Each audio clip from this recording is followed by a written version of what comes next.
আসসালামু আলাইকুম প্রিয় কামারি ভাই বোনেরা, আশা করি সকলে ভালো আছেন।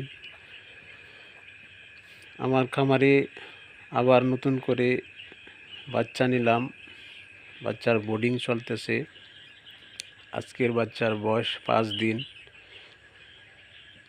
এই 5 দিনে আমরা কি মেডিসিন চালাইছি সেই বিষয়ে বিস্তারিত আলোচনা করব এবং কিভাবে একটি আদর্শ বোর্ডিং করা যায় সেই বিষয়েও বিস্তারিত আলোচনা করব।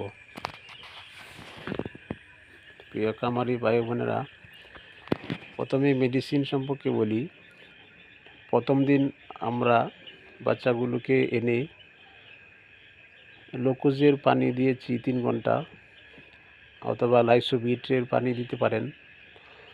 প্রথম 3 ঘন্টা দেওয়ার পরে আপনারা এরপর থেকে অ্যান্টিবায়োটিক চালাবেন একটানা 3 দিন। আমি যে অ্যান্টিবায়োটিকগুলা দিয়েছি সেগুলো হচ্ছে ফ্যাক্সাসিন আর হচ্ছে অ্যামোক্সাসিলিন। এই দুইটা অ্যান্টিবায়োটিক একসাথে দিয়েছি, আপনারা চাইলে একটাও দিতে পারেন। অ্যান্টিবায়োটিক এই জন্যই দেওয়া হয়, বাচ্চার যখন ফুটে বের হয় তার বাচ্চার নাভি কাঁচা থাকে, সেই জন্য অ্যান্টিবায়োটিকটা খুবই গুরুত্বপূর্ণ। নাভিটা শুকানোর জন্য অ্যান্টিবায়োটিক দিতে হয়। আপনারা একটানা 3 দিন চালাবেন। আমি একটানা 3 দিন চালাইছি, সাথে 2+ দিয়েছি। 2+ হচ্ছে আপনার বাচ্চার পেটে গ্যাস জমলে এবং বাচ্চা যদি গরু পায়খানা করে সেই কাজ করে। আপনারা সাথে 2+ও দিতে পারেন। এখন আলোচনা করব কিভাবে একটি আদর্শ বোর্ডিং ঘর তৈরি করবেন। আমার এই ঘরটি দেখতে পাচ্ছেন, আমি 3 দিন একটানা ছোট করে আরও ছোট করে রেখেছিলাম। এখন একটু বড় করে দিয়েছি যাতে বাচ্চাগুলি দৌড়াদৌড়ি করতে পারে। 5 দিন বয়স বাচ্চাগুলির। একটি আদর্শ বোর্ডিং ঘর তৈরি করেছি। আদর্শ কিভাবে হলো আপনাদেরকে একটু বলি। এই পাশটা দেখেন, আমি উপরে হালকা ছাউনি দিয়েছি যাতে তাপটা সঠিকভাবে নিচে পড়ে, সেই জন্য উপরে ছাউনি দিয়ে দিয়েছি। যাদের তাপের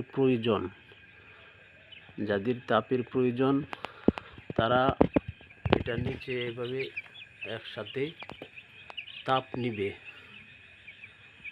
আর যাদের তাপের প্রয়োজন নাই তারা এই পাশে এসে দৌড়াদৌড়ি করবে, খেলাধুলা করবে।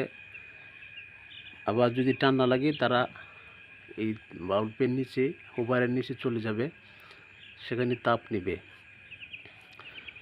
এভাবে যদি আপনারা দিতে পারেন তাহলে বাচ্চা অতিরিক্ত ঠান্ডাও লাগবে না এবং অতিরিক্ত তাপের যে সমস্যা হয় সেই সমস্যাও হবে না। কারণ বোর্ডিংয়ে বাচ্চা অতিরিক্ত তাপ দিলে সেই তাপেরও সমস্যা হয়, আবার কম তাপ দিলেও বাচ্চার সমস্যা হয়।